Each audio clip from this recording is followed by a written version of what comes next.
in Sea Isle City, because you know, if you need a smile, you come to see us.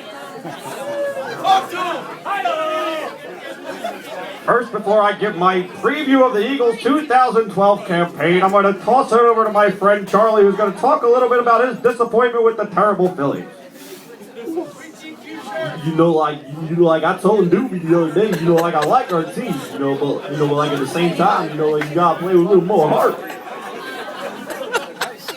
We got good pitching staff, like at the same time, like best thing about Roy Halladay, like isn't that like he threw a no-hitter a perfect game or anything like that. Like he was able to understand both me and Carlos Ruiz in the same season.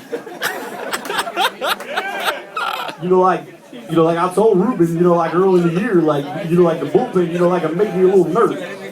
Like sometimes I pick up the phone and I call down to the, the bullpen, like I hope I get voicemail. Like at the same time, we had a guy, like by the name of Jose Contreras, like he's from Cuba, like he come over here on like a rail. It also didn't help that we had a guy by the name of Castro playing third base for us a few years ago too. We got Cole Hamels, I'm glad he signed back with the Phillies, I wanted Cole, I was just worried that, when we give him the money, his head was going to swell up to be as big as Placido Polanco's.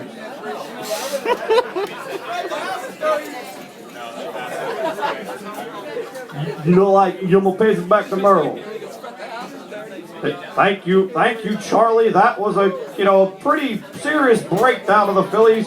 And considering you guys are in the basement, I heard that every fan that comes back to the Philly Stadium next week for Fan Appreciation Day gets a certificate for a finished basement. Considering you guys are all in the bottom of the barrel. We have a better one over in the corner here.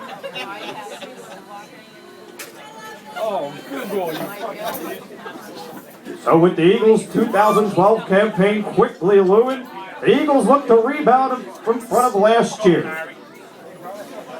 Last year, Michael Vick did not get off to a good start, but he looks to improve upon his season from what he did a few years ago. And especially when they use him in a different way as they did last year, as they had him as part of the halftime show catching frisbees with his team.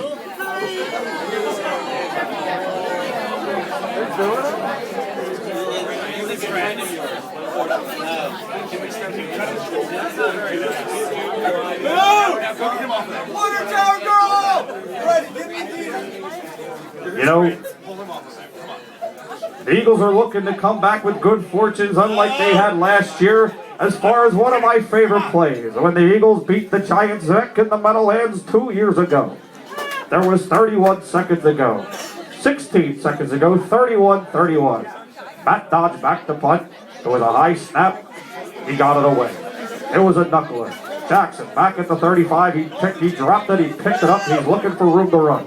He is at the 35. He's at the 40. He's at the 45. He's at midfield. Deshaun Jackson. I don't care if he jumps, dives. He is running around. He is in the end zone. There is no time left, and the Eagles win. The Eagles win. This is the most remarkable win I have ever seen. Eagle at the Meadowlands #2. What? The Giants won the Super Bowl last year.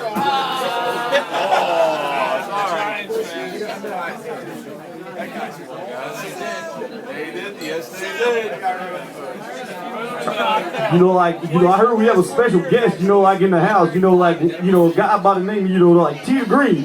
Is Tita Green here? Tommy Green, right over here. Tita Green. Phillies, right there. Like one of the guys from Macho Road. Back in '93, he was like Mitchie Pooh and the fellas.